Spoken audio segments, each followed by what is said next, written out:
جناب عمیر فاروق کی فکر انگیز تحریر۔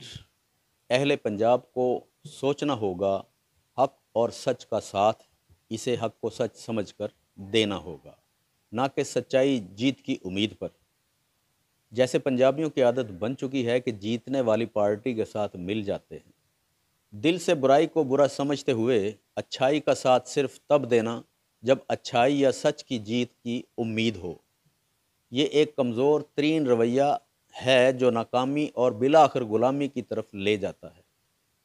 اب ذرا پنجاب کی اپنی تاریخ سے ایک واقعہ ملاحظہ فرمائیں۔ شہنشاہ اکبر اعظم کے دور میں مغل امپائر دنیا کی سب سے طاقتور امپائر تھی، اور مغربی پنجاب اس کے مقابلے میں ایک کمزور سا بارانی خطہ تھا۔ لیکن جب شہنشاہ اکبر نے خدائی دعویٰ کیا اور دین الہی ایجاد کر ڈالا اور خود کو سجدے کا تقاضا کیا، تو یہ کوئی اور نہیں بلکہ مغربی پنجاب ہی تھا جو اپنے راجپوت سردار فرید بھٹی کی معیت میں اس احمقانہ اور جابرانہ رویے سے بغاوت کر اٹھا۔ یہ لڑائی نسل در نسل 3 نسلوں تک جاری رہی، یعنی دلہ بھٹی تک۔ فرید بھٹی اور دلہ بھٹی کی ناکامی کی واحد وجہ یہ تھی کہ ان دونوں نے مغل امپائر کے مذاکرات کی دعوت کو سنجیدہ لیا، اور نتیجتاً ان کو بہانے سے بلا کر پھانسی کے گھاٹ اتار دیا گیا، ورنہ میدان میں مغل حکمران ان راجپوت مسلمان سرداروں سے کبھی نہ جیت سکے، بلکہ مغربی پنجاب مغلوں کے لیے علاقہ غیر بن کے رہ گیا تھا۔ یہ مذاکرات دہلی کی بجائے لاہور میں ہوتے تو تاریخ کا فیصلہ کچھ اور ہوتا۔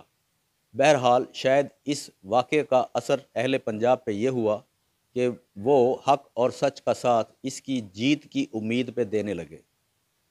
اس کا نتیجہ کیا نکلا؟ کھادا پیتا لاہیدا تے باقی احمد شاہدہ۔ یہ وہی بے بسی کا رویہ تھا جو یو پی کی اردو شاعری میں تو صاف جھلکتا ہے، لیکن سوال یہ ہے کہ جرأت اور ہمت کی یہ داستان کیوں اور کس طرح ناکامی اور مایوسی میں تبدیل ہوئی، جو غلامی کا لازمی نتیجہ تھی؟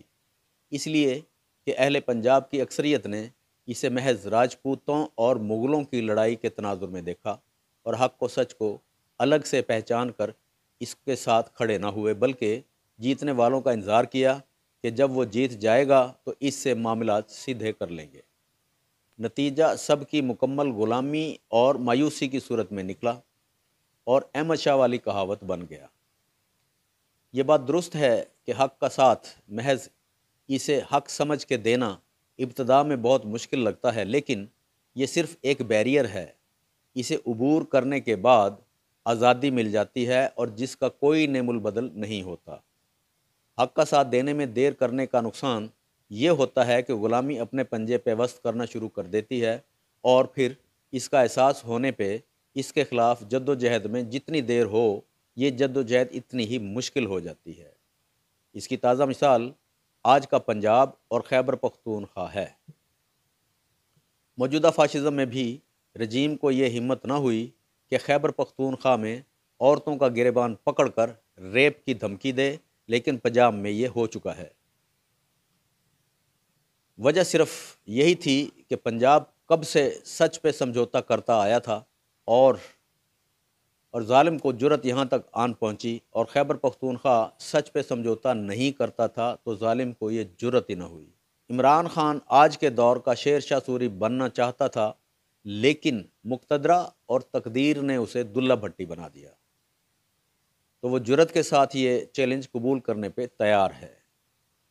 اب یہ آپ پہ منحصر ہے کہ ہمیشہ غلام ہی رہنا ہے یا غلامی کی زنجیروں کو توڑ دینا ہے۔ اللہ کریم ہم سب کا حافظ و ناصر ہو۔ اللہ حافظ۔